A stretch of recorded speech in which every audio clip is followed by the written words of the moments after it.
Latex versus latex. Now, why such a title? Well, there's two different kinds of latex, and there's two different ways of making it into foam. And it's important for you to know the differences. There's synthetic latex, which is styrene butadiene, and then there's natural latex, or the sap of a tree. I can't pronounce the name of the tree, it's a little sophisticated, so I'm not going to try to pronounce it, but it's a rubber tree for easy terms. Synthetic latex is, of course, man-made latex. Now, there's two ways of making latex into foam rubber. There's the Latex process, and then there's the Dunlop process.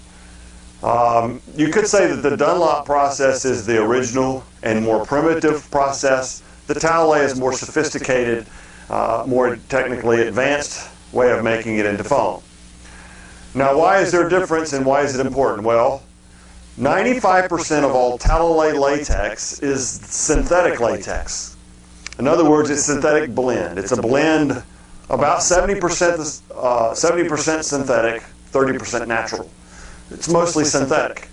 It's important to know because synthetic latex is not as durable as natural. I've used synthetic latex in the past. Like everything, I learned the hard way.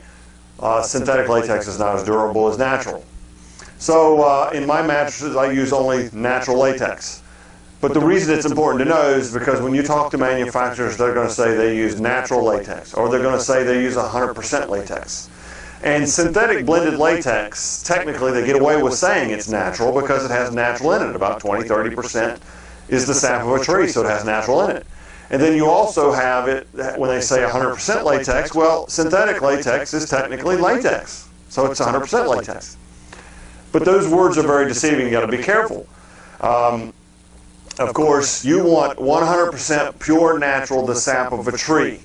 You do not want synthetic. I've used it. Again, it does not last. So when you hear the word latex, understand it is a more advanced process of making the latex rubber into a piece of foam rubber. But the Latex process, 95% of all Latex that's produced is synthetic. It's not going to last as long, not even remotely close to long, as the real process. Now, Dunlop process latex is this. It can be either way. It can be natural. It can be done a synthetic blend. In the mattresses that I produce, I use nothing but Dunlop, 100% pure natural, the sap of a tree. The finished product of rubber is 97% or 98% pure, the sap of a tree. It does have other minute ingredients that goes into it in the vulcanization process and producing it into a piece of foam. So you want Dunlop, you don't want Latex. Latex means it's going to be synthetic. You want 100% natural Dunlop. That's the only way to get it 100% natural. Again, there is some minute traces out there, producers of natural Latex. It's hard to find because it's very expensive. You're using 100% the sap of a tree, and then you're using the most advanced method of making it into foam.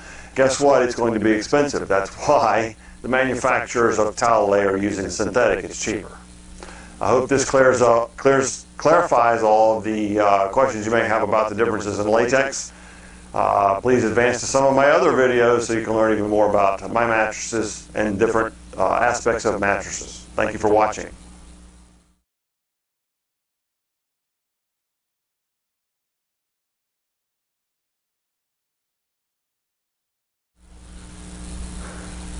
Latex versus latex. Now, why such a title?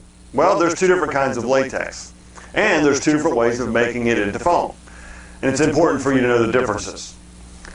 There's synthetic latex, which is styrene butadiene, and then there's natural latex, or the sap